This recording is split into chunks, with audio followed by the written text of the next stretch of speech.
नमस्कार दोस्तों, कैसे हैं आप साथियों। क्या आप जानते हैं कि हम जो बोलते हैं वही हमारे कर्म होते हैं। इसीलिए कहा भी जाता है कि बोलने से पहले सोचना बहुत जरूरी है कि हमारे शब्द, हमारी वाणी कैसी है, कितनी प्रभावशाली है। एक इंसान कितना भी सच संवर ले, उसका मुख खुलते ही हमें उसकी सज्जनता का पता लग जाता है। कहा जाता है कि आपकी वाणी, आपका व्यवहार ही आपकी पहचान बनाती है। मनुष्य का दुर्भाग्य या सौभाग्य ही उसके बुरे और अच्छे कर्मों का परिणाम होता है। उसके लिए भाग्य, ग्रहों या किसी अन्य को दोष देना, इसका उत्तरदायी समझना एक भूल है। हमारे शब्द भी हमारे कर्म होते हैं, ये कभी नहीं भूलना चाहिए। इसको हम इस प्रकार से समझ सकते हैं। महाभारत के युद्ध के बारे में तो हम सभी जानते हैं।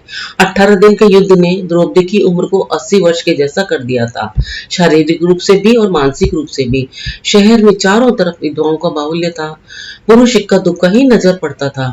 अनाथ बच्चे घूमते दिखाई पड़ते थे और उन सब की वह महारानी द्रौपदी हस्तिनापुर के महल में निश्चेष्ट बैठी हुई शून्य को निहार रही थी। तभी कृष्ण भगवान कक्ष में दाखिल होते हैं। द्रौपदी कृष्ण को देखते ही दौड़कर उनसे लिपट जाती है और रोने लगती है। कृष्ण जी द्रौपदी के सिर को सहलाते रहते हैं और उसे रोने देते हैं। थोड़ी देर में जब वह चुप होती है तो उससे खुद से अलग करके समीप के पलंग पर बैठा देते हैं। तब द्रौपदी बोलती है, यह क्या हो गया सखा, ऐसा तो मैंने नहीं सोचा था।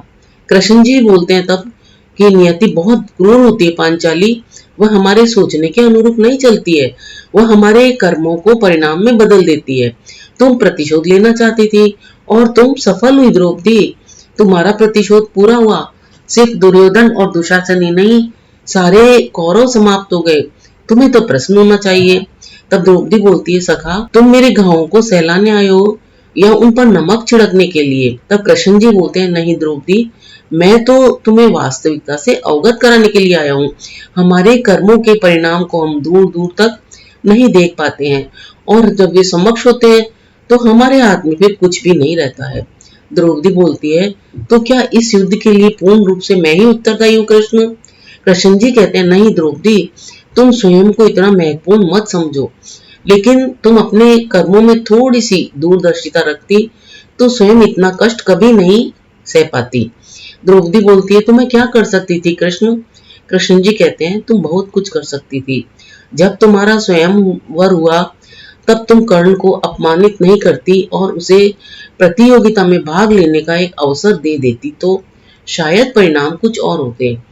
इसके बाद जब कुंती ने तुम्हें 5 पतियों की पत्नी बनने का आदेश दिया तब तुम उसे स्वीकार नहीं करती तो भी परिणाम कुछ और होते। और उसके बाद तुमने अपने महल में दुर्योधन को अपमानित किया कि अंधों के पुत्र अंधे होते हैं। वह नहीं कहती तो तुम्हारा चीरहरण नहीं होता, तब भी शायद परिस्थितियां कुछ और होती। हमारे शब्द भी हमारे कर्म होते हैं द्रौपदी, और हमें अपने हर शब्द को बोलने से पहले तोड़ना बहुत जरूरी होता है, अन्यथा उसके दुष्परिणाम सिर्फ स्वयं को ही नहीं, अपने पूरे परिवेश को दुखी करते हैं। संसार में केवल मनुष्य ही एकमात्र ऐसा प्राणी है जिसका जहर उसके दांतों में नहीं, शब्दों में है। हमारे शब्द भी हमारे कर्म होते हैं, इसीलिए शब्दों का प्रयोग सोच समझकर करना चाहिए। हमें कभी भी ऐसे शब्द नहीं बोलने चाहिए जिनका दूरगामी परिणाम खराब होगा, बुरा होगा और हमें उसको भोगना पड़ेगा। तो शब्द भी हमारे दिनचर्या में, हमारे जीवन में बहुत महत्वपूर्ण है। तो दोस्तों, शब्द का हमारे जीवन में कितना महत्व है, इसकी ये जानकारी आपको कैसी लगी? अगर आपको ये जानकारी अच्छी लगी हो तो मेरे इस वीडियो को लाइक, शेयर और सब्सक्राइब करना ना भूलें। अपना अमूल्य समय देकर वीडियो देखने के लिए आप सभी को बहुत बहुत धन्यवाद।